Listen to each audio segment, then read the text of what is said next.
এনসিপির ১৬ July March two Gopalganj আন্দোলনের আমরা পদযাত্রার খবর জানছিলাম এবং এখন পর্যন্ত সেখানে দফায় দফায় পুলিশের সঙ্গে সংঘর্ষ হচ্ছে এবং এ বিষয়ে আলোচনার জন্য আমাদের সঙ্গে স্টুডিওতে আছেন সহকর্মী আফজাল হোসেন। যাচ্ছি তার কাছে। আফজাল, দেখতেই পাচ্ছেন এখন পর্যন্ত কি পরিস্থিতি দাঁড়িয়েছে। দফায় দফায় আমরা দুপুর থেকে বিশেষ করে দেখছি যে দফায় দফায় আইন শৃঙ্খলা বাহিনীর সঙ্গে সংঘর্ষে জড়াচ্ছে, হামলার ঘটনা ঘটেছে। বেশ কিছু আমাদের সহকর্মী আলামিন তুষার সেটি দেখাচ্ছিলেন। এখন সর্বশেষ যে পরিস্থিতি আমরা যতটুকু জানতে পেরেছি যে গোপালগঞ্জে ১৪৪ ধারা জারি করেছে স্থানীয় প্রশাসন। আর আপনারা দেখতেই পাচ্ছেন যে গোপালগঞ্জে একেবারে রণক্ষেত্রে পরিণত হয়েছে। যে যারা হামলা করেছেন পুলিশের সাথে আইন শৃঙ্খলা বাহিনীর দফায় দফায় সংঘর্ষ হচ্ছে।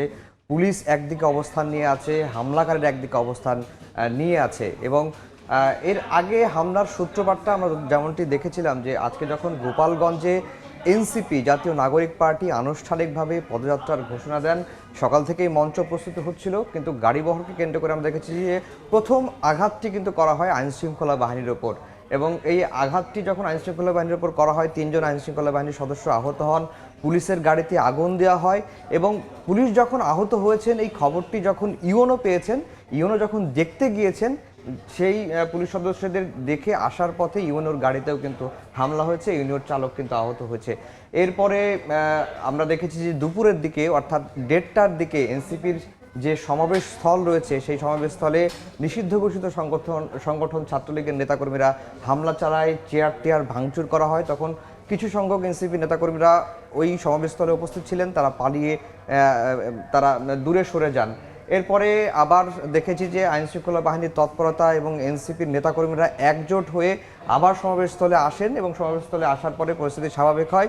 এবং এনসিপির যে কেন্দ্রীয় নেতারা নাহিদ ইসলাম এনসিপির আহ্বায়ক, সদস্য সচিব, উত্তরাঞ্চল দক্ষিণাঞ্চলের যে মুখ্য সংগঠক তারা যখন এসে পৌঁছানোর পরে সমাবেশটি শুরু হলো এবং সমাবেশে তারা স্লোগান দিয়েছেন, বক্তব্য দিয়ে যাওয়ার পথে তাদের গাড়িবহরে আবারও কিন্তু নিষিদ্ধ সংগঠন ছাত্রলীগের নেতাকর্মীরা হামলা চালিয়েছে। এবং হামলার পরে কিন্তু পরিস্থিতি একেবারে জটিল আকার ধারণ করে এবং আইন শৃঙ্খলা রক্ষাকারী বাহিনী হামলাকারীদের উদ্দেশ্যে টিয়ার শেল ছুড়েছে, ছত্রভঙ্গ করার চেষ্টা করেছে। এখনও কিন্তু থমথমে পরিস্থিতি বিরাজ করছে। একদিকে যেমন হামলাকারীরা রয়েছেন, আরেকদিকে আইন শৃঙ্খলা বাহিনীর সদস্যরা কিন্তু অবস্থান নিয়ে রয়েছেন।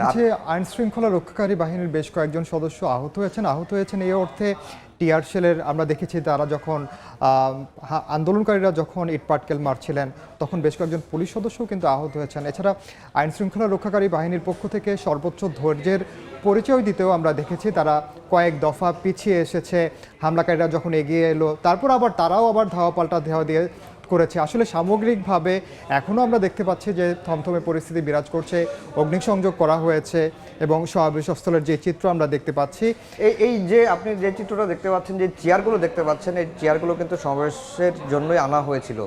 অর্থাৎ এনসিপির যে সমাবেশস্থল সেখান থেকে চেয়ার এনেই কিন্তু যারা হামলাকারীরা তারা আগুন ধরিয়ে দিয়েছে, আপনারা দেখতে পাচ্ছেন। আর যেটা বলি যে কেন্দ্রীয় নেতারা এখন তাহলে কোথায় আছেন, আমরা যতটুকু খবর পাচ্ছি যে কেন্দ্রীয় নেতারা যে পুলিশ সুপারের কার্যালয় রয়েছেন সেখানে অবস্থান করছেন, সেখানে গণমাধ্যম কর্মীরা রয়েছেন। বেশ কয়েকটি গণমাধ্যমের গাড়িও কিন্তু ভাঙচুর করা হয়েছে, ৭১ টেলিভিশনের গাড়ি ভাঙচুর করা হয়েছে, ডিবিসিতেও গাড়িবহরেও হামলা হয়েছে, এই ধরনের খবর আমরা পাচ্ছি। এবং পরিস্থিতি মানে যদিও এখন পর্যন্ত স্থানীয় প্রশাসন গোপালগঞ্জে ১৪৪ ধারা জারি করেছে বলে আমরা জানতে পারছি। এবং ১৪৪ ধারা জারি করলে যেটি হয়, পুলিশ আরও তৎপর হবে। এবং এখন সবচেয়ে বড় চ্যালেঞ্জ যেটি রয়েছে সেটি হচ্ছে যে এনসিপির যে কেন্দ্রীয় নেতারা পুলিশ সুপারের কার্যালয়ে রয়েছেন, সেখান থেকে তারা, আমার কাছে যতটুকু মনে হচ্ছে যে কেন্দ্রীয় নেতারা গোপালগঞ্জ ত্যাগ না করা পর্যন্ত এই থমথমে পরিস্থিতি হয়তো বজায় থাকবে বা বিরাজ করবে। আর যেটা বলে রাখি যে এর সময়ের মধ্যে বেশ কয়েকজন আহত হয়েছে, যারা হামলা করেছেন তাদেরও আহত হয়েছেন বেশ কয়েকজন, এবং যারা পুলিশ সদস্য রয়েছেন পুলিশ সদস্যদেরও বেশ কয়েকজন আহত হয়েছে, এরকম খবরও কিন্তু আমরা পাচ্ছি।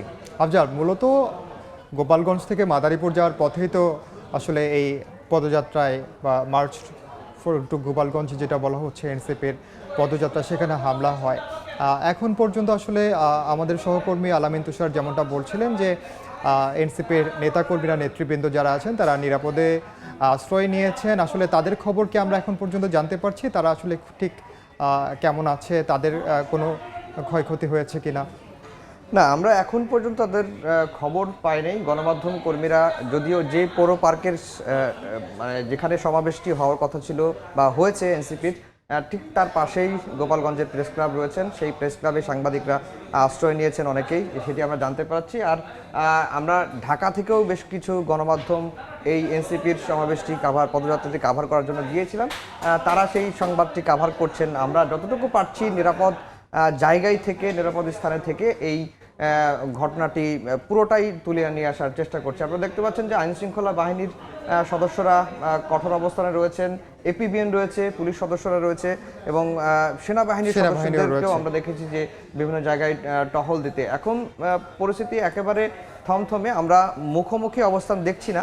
হয়তো হামলাকারীরা, এই যে আপনারা দেখতে পাচ্ছেন যে কিছুক্ষণ আগেই টিয়ার গ্যাসের ধোঁয়া উঠতে দেখা যাচ্ছে, একটু ধোঁয়া আমরা দেখতে পাচ্ছি। মাঝে মাঝে থেমে থেমে এই সংঘর্ষটি কিন্তু এখনো চলছে।